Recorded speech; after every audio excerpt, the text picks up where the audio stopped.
سرزنارێکی بلند لە بەندا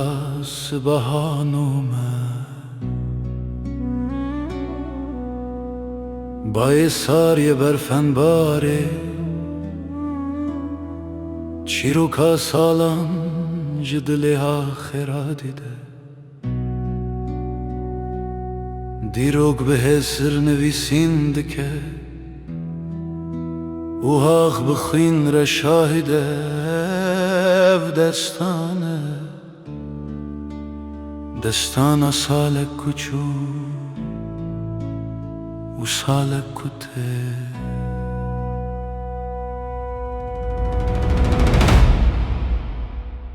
2025 وەک پرتوکە گرتی بوو ڕووپەلێن وێ نەبرۆناهی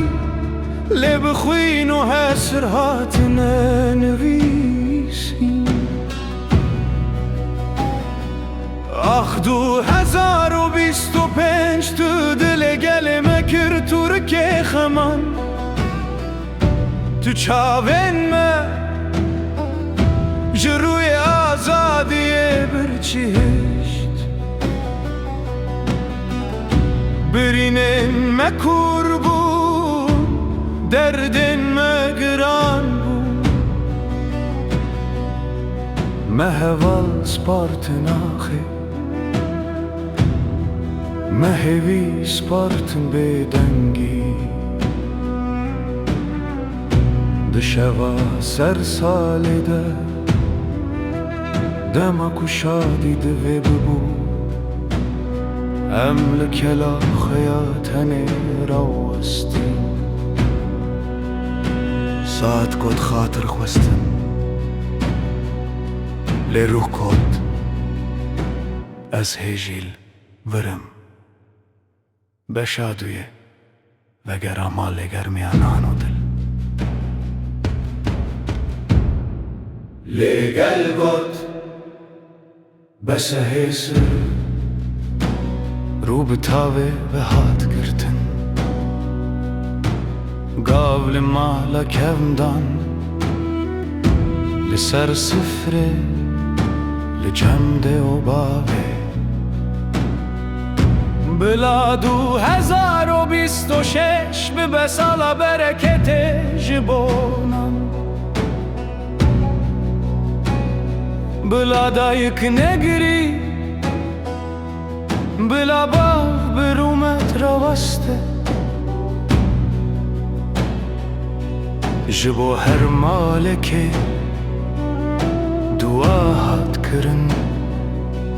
ji bo her gundekî bila ser salan û hezkiriyên ku sînoran ji hev birin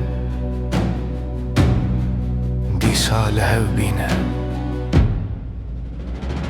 niha saet lê dixe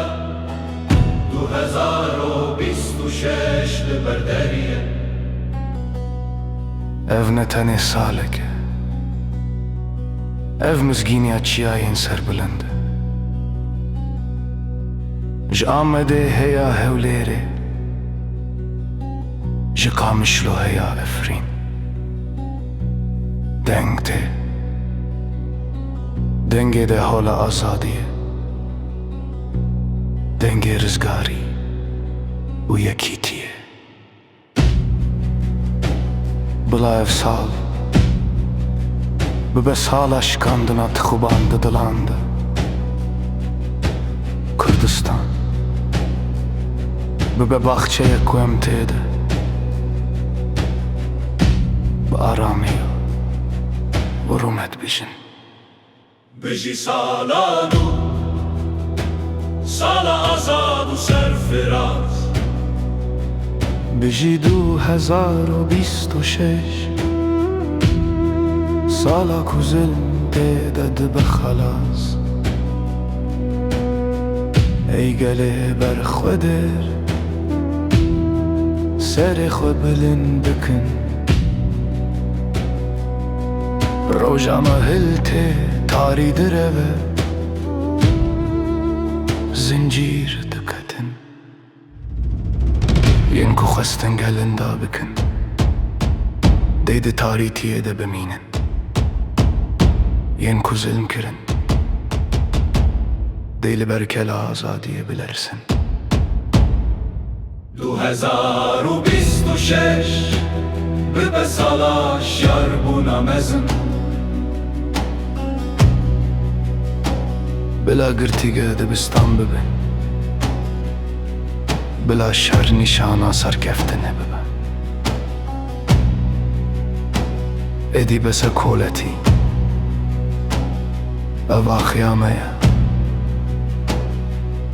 اوا اسمانیه مه ما 2025 ببرین بشارد امه 2026 برومت هلدن سترکاس به یاغرمس دویس گشت به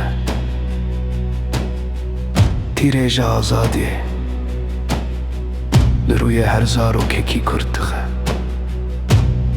امه سر سال بکلیل کان بخملینن امه بستران و دیلان لسر دا خوازن خراستن سال نویه لیدا خواز کونه آزادی یان آزادی بمینه سالا جانه وک بیرانی بخیر به سالا رزگاریه بلا 2026 به سالا هری پیروز ده دیرو کامده جبو مالباتی جبو گل جبو ولاد سر سالا و همیان پیروز به هر بجی کردستان 2026 به سالا شار بونا مزن